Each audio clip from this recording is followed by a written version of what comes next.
Boom! Ano daw? Ang binoto ng ating mga kababayan ay si Mr. Duterte. Ang lumabas, si Minions. Aba, matindi! Anong klaseng kikay yan? Anong klaseng robot ang ginamit nyo dyan? Aba, matindi yan ah. Naku po, copyright made in China. Aba, matindi yan. Wala akong masabi. Kung hindi, kayo na magaling. Pero kahit anong gawin nyo sa buhay nyo, wala, hindi nyo pa rin matitibag ang aming nag-iisang Pangulo, Mr. Duterte. At saka, teka nga lang ba? Tres na yan eh, natutuwa ako sa mga abutan ng pera dyan, 300, 3,000. Abay, sa halagang ganyan, ipagpapalit mo ang kakaunlad ng Pilipinas, abay kabayan. Nasaan ba utak mo? Dahil ang pagkakaalam ko, ang utak ay nilagay ng Diyos sa taas para mag-isip. Ang puso sa gitna para damdamin yan. Kung ayan ba ay tama o mali. 'Di ba? Hindi nilagay ng Diyos talampakan mo at sa puwet mo para itain mo lang. Ang tangina katangahan na lang yun. Tama, napapamura na ako. Ako'y nagagalit. Nagagalit. Yan ang Pinoy eh. Kahit galit na kayo smile.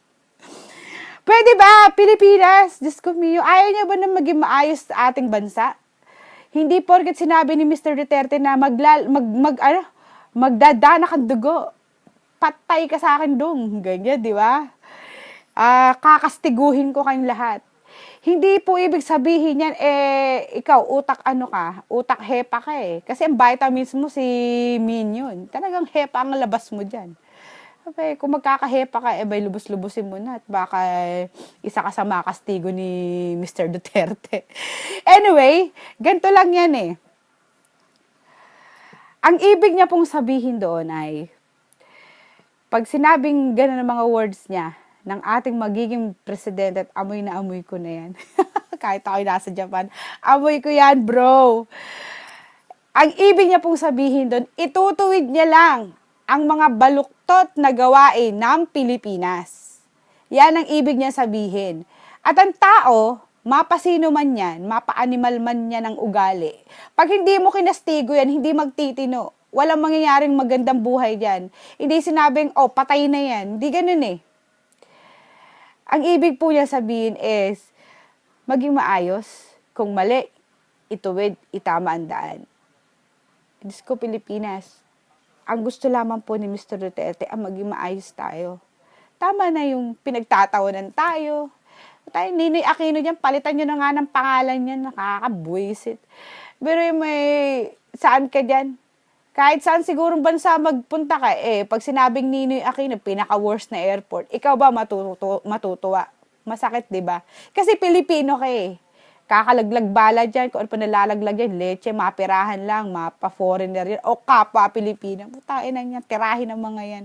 Abay, kung ako lang magiging presidente, hindi lang din yan ang gagawin ko. Mas higit pa dun sa sinasabi ni Mr. Duterte. Kasi, sobra na. Kumbaga, hindi na kaaya-aya tigdan. Maawa naman po kayo sa maliliit na tao na katulad namin. Kaming mga OFW, gusto namin maranasan yung kami naman na magsilbi sa sarili namin bansa. Hindi yung kung saan kami nangangatulong, saan kami napapadpad, para lang may mapakain sa aming pamilya sa Pilipinas, di ba? Maawa naman kayo. Ngayon, kung ipagbibili nyo yung boto nyo, sa halagang ganyan, na habang buhay nyo naman mararanasan. At naman, Pilipinas, kikitain nyo yan. Magsipag lang tayo. Kikitain ng 300 na yan. Ang 3,000 na yan. At, take note. No to be HEPA. Please, wag. Kasi ang HEPA, pag yan kumalat sa dugo mo, wala nang pag-asa yan. Pag nasa stage ka na ng kahinaan.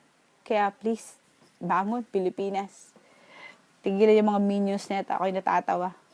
Walang perfectong tao, pero please naman. Kung po pwede lang, kung po pwede ngayon na. Wag nang pagpabukas-bukas pa yan. Abay, baka bukas stage 4 ka na, hindi mo na alam, di ba? Di ba, huli na ang lahat. Nasa huli po ang pagsisisi, kaya kabayan, mag-isip ka. Mr. Duterte, kami po ay excited sa araw ng pagpapatalaga na kayo ang magiging aming mahal na presidente. At sa pamamagitan namin, tulong-tulong tayo.